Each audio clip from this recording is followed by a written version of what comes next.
আল্লাহ তাআলা কিয়ামতের দিন সাইয়েদনা নূহ আলাইহিস সালামকে বলবেন, নূহ তুমি কি দাওয়াত পৌঁছিয়েছো তোমার উম্মতের কাছে? নূহ আলাইহিস সালাম বলবেন, হ্যাঁ আমি পৌঁছিয়েছি। এবার নূহের উম্মতকে আল্লাহ জিজ্ঞেস করবেন, এ নূহের উম্মতেরা তোমাদের নবী নূহ কি দাওয়াত পৌঁছিয়েছে?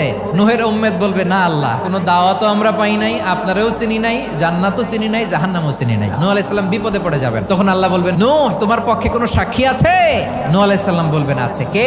উম্মতে মুহাম্মাদি। তখন আমরা বলবো, আল্লাহর নবী নূহ আলাইহিস সালাম তিনি আপনি যা যা বলেছেন ঠিক তা তার উম্মতের কাছে পৌঁছে দিয়েছে। এবার নূহের উম্মতের সাথে আমাদের ঝগড়া লাগবে। তারা বলবে, তোমরা আসছো আমাদের হাজার হাজার বছর পরে, তোমরা কি করে জানলা? তোমাদের সাক্ষী ধর্তব্য হবে না? আমরা তখন বলবো, আমাদের কোরআনে তোমাদের নবীর নামে আল্লাহ তাআলা একটা সূরা নাজিল করেছেন, সূরাতে নূহ। দিন রাত এক করে তোমাদের কাছে তিনি দাওয়াত পৌঁছেছেন, সব আমরা জানি। আমরা যখন বলবো এই কথা, নূহের উম্মত চুপসে যাবে। তখন আমরা সত্য বলেছি কিনা এটা আল্লাহ তাআলা জানতে চাইবে বিশ্বনবীর কাছে। তখন বিশ্বনবী আমাদের পক্ষে সাক্ষী দিবেন। আওয়াজ করে বলেন আল্লাহু আকবার।